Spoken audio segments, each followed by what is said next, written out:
في رمضان عندنا هنا مفيش حاجة اسمها تعبانة ومفيش حاجة اسمها رجلي بتوجعني.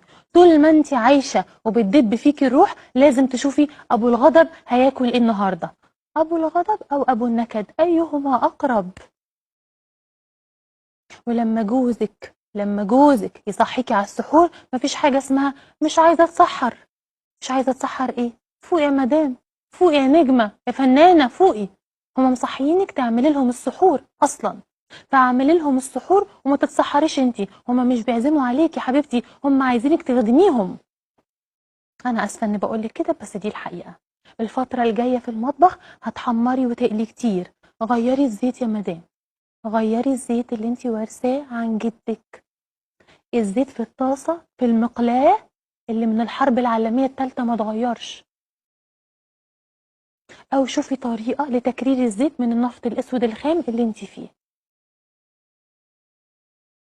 طشي الملوخية أو طشي الملوخية واحشي الحمامة وانتي برافو عليكي بتتفرجي على MBC مصر دراما، برافو عليكي.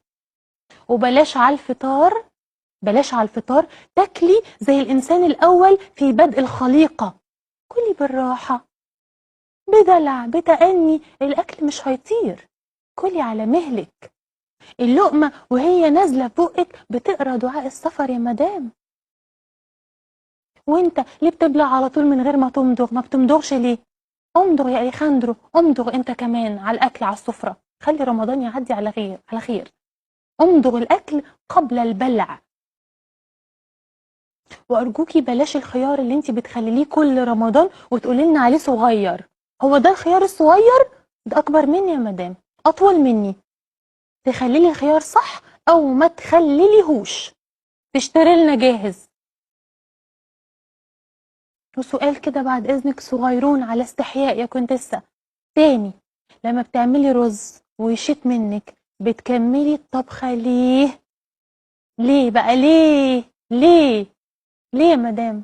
ما هو شاط يا حبيبتي، كده انت بتديله دوافع انه يطلقك وضميره مرتاح. طيب حصل وطلقك، مش عايزاكي تزعلي ولا تنقهري حبيبة قلبي، انت بحبك قد الدنيا. ما تروحيش تقهري نفسك وتعيطي على المخدة، روحي عيطي في حضن طبق فيه كيلو ورق عنب وفرخة محمرة. محدش هينفعك غير بطنك وصحتك وفرختك.